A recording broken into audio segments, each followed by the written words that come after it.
kubera ibintu byongera natwaye byose. We ufise umugore n'abana bangahe? Abana babiri gusa no kurandira umwana umwe wa mbere. Ni babiri. Tuzogaruka kukurondera. Mushimire hariya KP rero. Ndabashimira bose muri Kongo. Ewasho. Uri umukongomani? Ndawundi ndashimiye.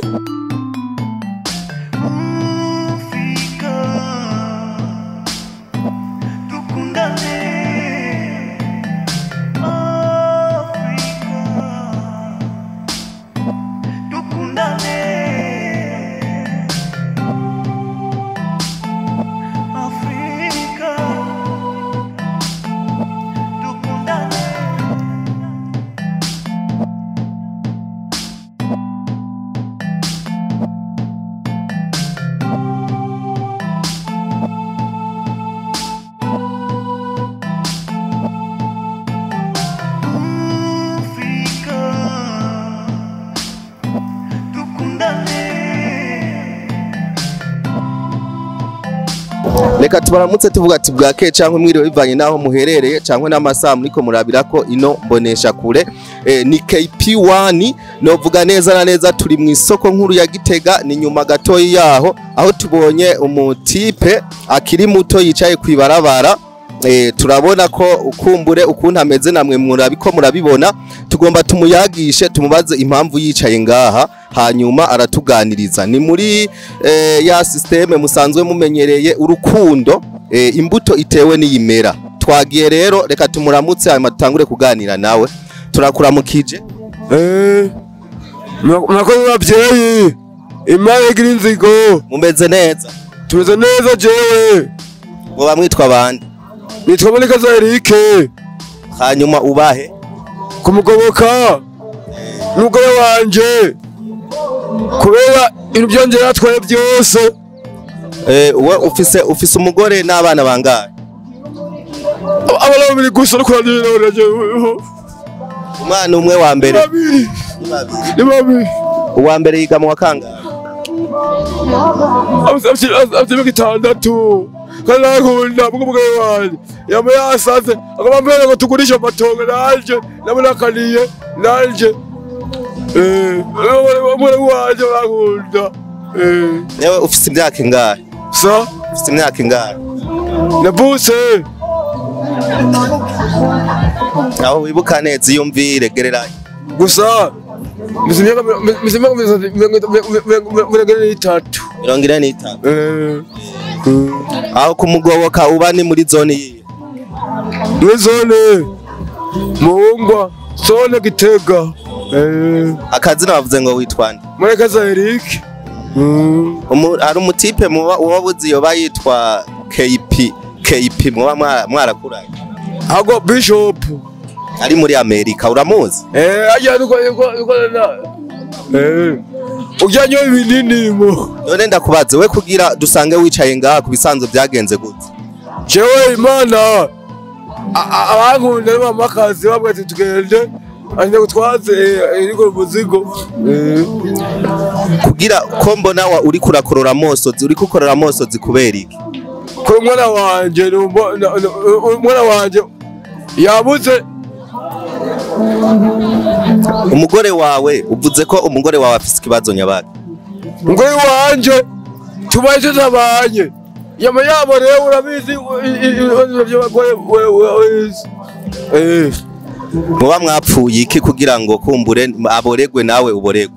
Cyo twapfuye amafaranga yose namuhereza mushira hamwe akajya yose yayashikana mwishira hamwe akajya yose kandi nagere gituma azana abana banje naje byose nije rimenya umugabo asha ne kugira wewe uve ngaha mwaka kaboregwe urafise nk'umugambi wokora kugira ushobore kuva ngaha?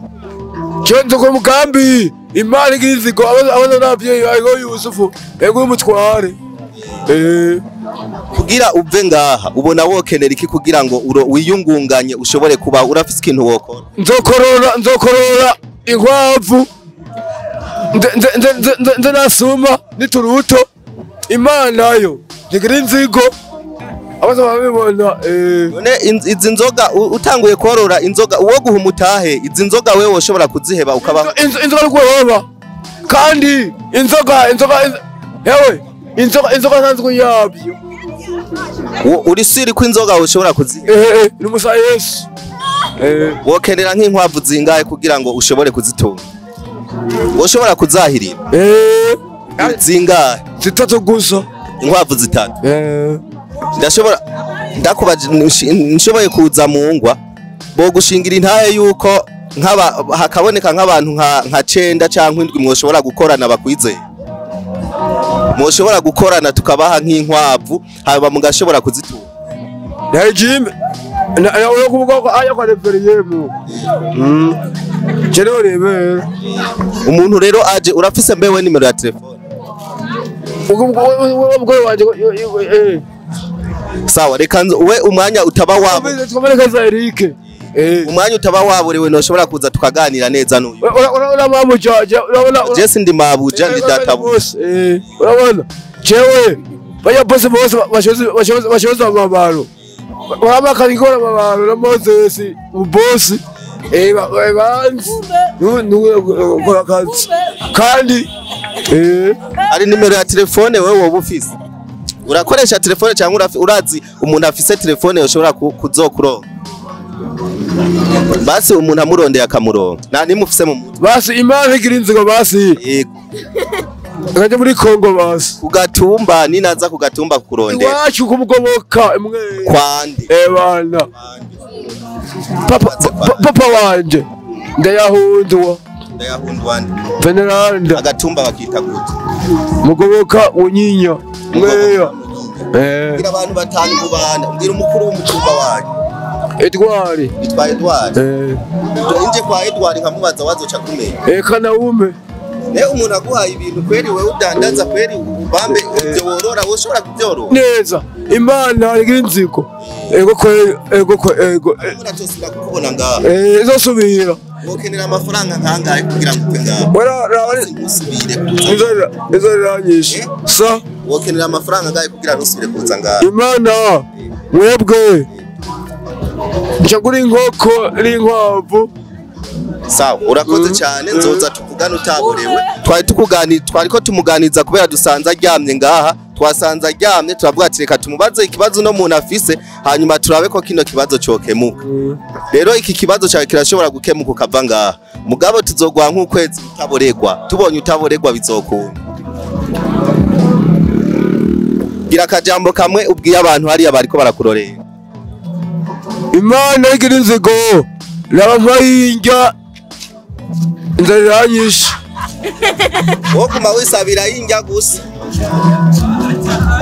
nta mugambi ufise urabyumva umugambi umeze mutama wanje so mwawe korora inkoko n'ingurube murakoze cyane mwabyumvise kuba yicaye ngaha murabona n'umuntu muzima kandi urakomeye neza Imana igira inzigo urakomeye neza ego Yesu nta kibazo na kimwe ufise ikibazo icyo mugore agoma nzuru majewe abona Imana igira inzigo ndashimiye reka kumbure tuzomuganiriza ataborewe nibaza yuko bizogenda neza muzosubira kumubona ataborewe tubibutse yuko kuri YouTube mwandika KP1 ni KPE mugaca mubona ibi biganiro nk'ibi tuganiriza abantu nk'abo nibaza yuko tuzomuganiriza ataborewe kugira ngo dushobore kuganira ibintu bizima tuzoza tukuronde ndaza aba bose bari ngani twababaza we bazokubona uko iri garukorera ko niri dukunda kubura jewe ndumukarani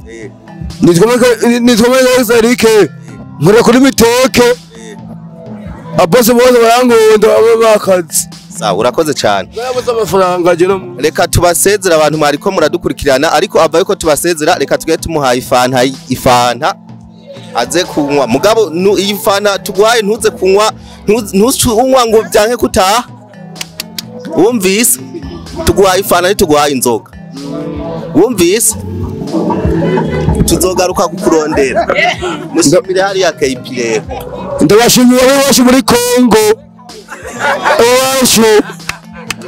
uri umukongomani? Ndawundi ndashimiye. Babwire hariya bagire subscribe hariya. Tigira subscribe, babwire gire subscribe. Babwire hariya tigira subscribe. Tigira subscribe kuri KP1. Wego pepe. Tigira subscribe kuri KP1. DJ. Babwire. DJ.